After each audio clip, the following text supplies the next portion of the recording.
নমস্কার দর্শক বন্ধুরা, আমি প্রতিমা কুকিং উইথ প্রতিমা চ্যানেলে তোমাদের সবাইকে আবারও একবার আন্তরিকভাবে সুস্বাগতম। আশা করি বন্ধুরা তোমরা সবাই খুব ভালো আছো, সুস্থ আছো।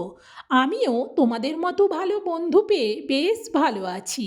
আজকে আমি তোমাদেরকে খুবই টেস্টি কুঁদরি আলুর রেসিপি শেয়ার করব। রেসিপিটা বানানো ভীষণ সহজ, খেতে কিন্তু দুর্দান্ত লাগে। রেসিপিটা শুরু করার আগে যে সমস্ত বন্ধুরা আজকে প্রথম আমার এই ছোট্ট চ্যানেলে এসে আমার এই রেসিপিটা দেখছো, তোমরা আমার এই চ্যানেলটাকে সাপোর্ট করে আমার বন্ধু হয়ে আমার পাশে থেকো। আমার জানা রেসিপিগুলো তোমাদেরও ভালো লাগবে। আর নতুন পুরনো সব বন্ধুরা রেসিপিতে একটা লাইক দিও। লাইক পেলে রেসিপি শেয়ার করার উৎসাহ অনেক বাড়ে। চলো তাহলে বন্ধুরা, এবার আমরা রেসিপিটা শুরু করব। দেখো, আমি এখানে বেশ কিছুটা কুঁদরি নিয়ে নিয়েছি। কুঁদরিগুলো বেশ টাটকা, সবুজ, খুব সুন্দর কুঁদরিগুলো। আর আমি তার সাথে নিয়েছি একটা বড় সাইজের আলু। এই কুঁদরি আর আলু একটু সমান সমান পরিমাণ নিতে হবে, তাহলে কিন্তু রেসিপিটা খেতে বেশ ভালো লাগে। এবার এই কুঁদরি আর আলুটাকে আমি কেটে নেব।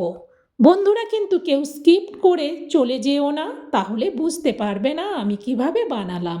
চলো কুঁদরি আলুটা কেটে নিই। দেখো, কুঁদরি আর আলুটা আমি কেটে নিয়েছি, ঝুড়িতে আলাদা আলাদা সাইডে রেখেছি। আর আমি এতে দেব 3 পিস পেঁয়াজ। পেঁয়াজটা কিন্তু একটু বেশি দিতে হবে এই রেসিপিটাতে। চলো কুঁদরি আলুটা ধুয়ে নিই আর তার সাথে পেঁয়াজটাকেও কেটে নিয়ে ফিরছি। দেখো, ফিরে চলে এলাম। কুঁদরি আর আলুকে আমি কিন্তু ধুয়ে নেওয়ার পরেও আলাদা করে রেখেছি। আর পেঁয়াজটাকেও কেটে নিয়েছি। পেঁয়াজটাকে কেটে এইভাবে একটা জায়গাতে রেখেছি। পেঁয়াজও একটু বড় বড় করে কাটতে হবে। আলু, কুঁদরি, পেঁয়াজ 3টে জিনিসই আমার কেটে রেডি করা হয়ে গেছে। এবার আমি রান্নাটা শুরু করব। বন্ধুরা কেউ টেনে টেনে দেখো না, তাহলে বুঝতে পারবে না যে আমি রেসিপিটা টেস্টি কী করে বানালাম। চলো এবার রান্নাটা শুরু করি। দেখো, আমি গ্যাস জ্বেলে দিয়ে কড়া বসিয়ে দিয়ে তাতে দিয়ে দিচ্ছি সরিষার তেল। তেলটাকে একটু খুন্তি দিয়ে কড়ার উপর পর্যন্ত চাড়িয়ে নিচ্ছি। এরপর তেলের মধ্যে দিয়ে দিচ্ছি আলুগুলো। সব আলুগুলো একেবারে দিয়ে দিলাম। দেওয়ার পর খুন্তি দিয়ে এবার উল্টে পাল্টে আলুটাকে ভালো করে নাড়াতে থাকবো। আর এভাবেই খুন্তি দিয়ে একটু কন্টিনিউ নাড়ালে আলুটার সব দিক বেশ ভালো করে ভাজা হবে। আর যদি নাড়ানো বন্ধ করে দেওয়া হয় তাহলে আলুগুলোর এক সাইড ভাজা হবে, অন্য দিকটা ভালো করে ভাজা হবে না। এইভাবে বেশ কিছুক্ষণ ধরে আমি আলুগুলোকে ভাজলাম। এরপর এতে দিয়ে দিচ্ছি অল্প একটু হলুদ।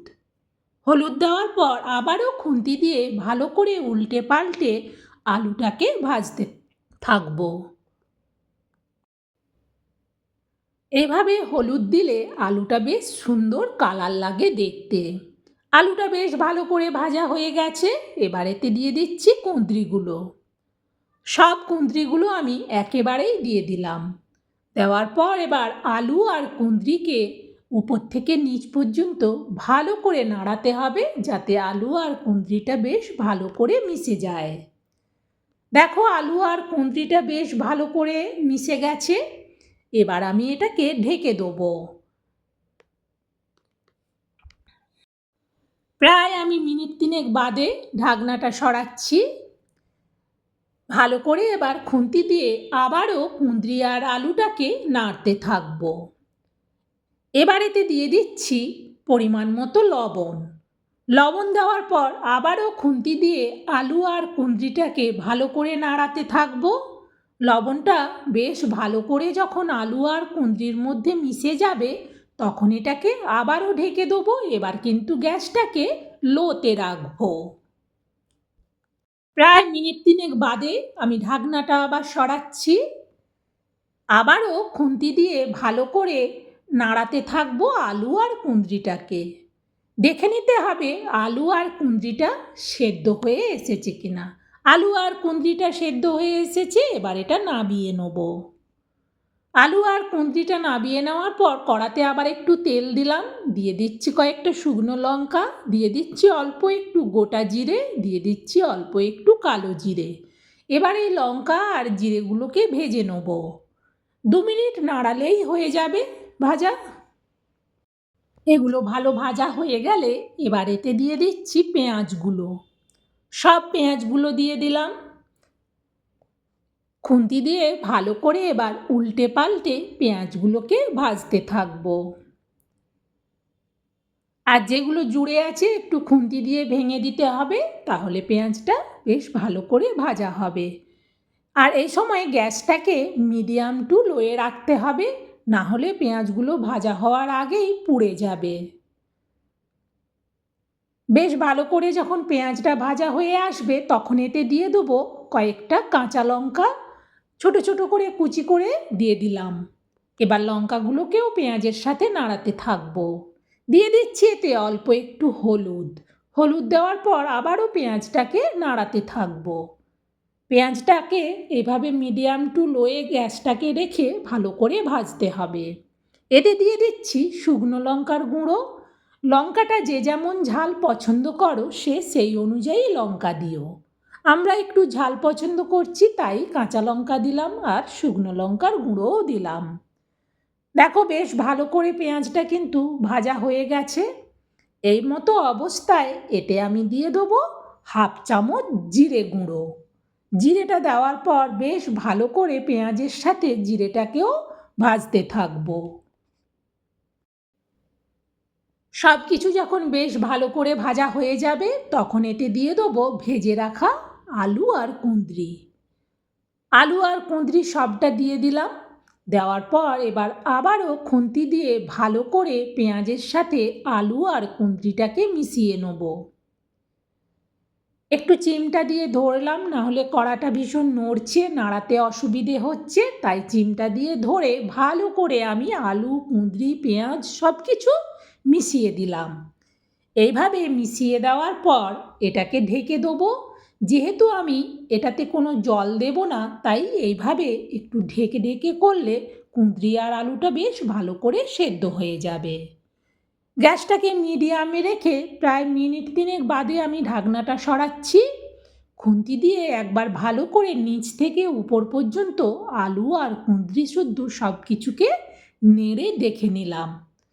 এগুলো কিন্তু বেশ সুন্দর একটা সেন্ট বেরোচ্ছে আর আলু কুঁদরি সব কিছু ভালো করে সেদ্ধও হয়ে গেছে। এবার এই রেসিপিটা পুরো রেডি। এবার এটা আমি নাবিয়ে নেব। নাবিয়ে আমি এই জায়গাটার মধ্যে রাখছি। এই রেসিপিটা দিয়ে রুটি পরোটা লুচি মুড়ি গরম ভাত পান্তা ভাত সবের সাথে খেতে কিন্তু দুর্দান্ত লাগে। বন্ধুরা, আমার এই সিম্পল কুঁদরি আলুর রেসিপিটা তোমাদের কেমন লাগলো সেটা অবশ্যই কমেন্টে জানিও, তাহলে আমি বুঝতে পারবো। আর এই রেসিপিটা শেয়ার করে দিও, যাতে আমার দেখানো পদ্ধতিতে একবার হলেও কুঁদরি আলুর রেসিপিটা সবাই বানিয়ে খেতে পারে। সত্যি রেসিপিটা ভীষণ সিম্পল কিন্তু ভীষণ টেস্টি। আমার এই রেসিপিটা আজকের মতো শেষ হয়ে গেল। বন্ধুরা, আমি তোমাদের ভালোবাসা পেয়েছি, তাই তোমাদের ভালোবাসা পেয়ে আমি আমার জানা রেসিপিগুলো নিয়ে প্রতিদিন চলে আসব তোমাদের কাছে। তোমাদের কেমন লাগলো সেটা কমেন্টে জানাবে, আর ভালো লাগলে একটা লাইক দিও আর শেয়ার করে দিও। আজকের মতো রেসিপি শেষ। তোমরা সবাই ভালো থেকো, সুস্থ থেকো। আবার তোমাদের সাথে অন্য দিন অন্য রেসিপি নিয়ে দেখা হবে। আজকের মতো বিদায়, টাটা।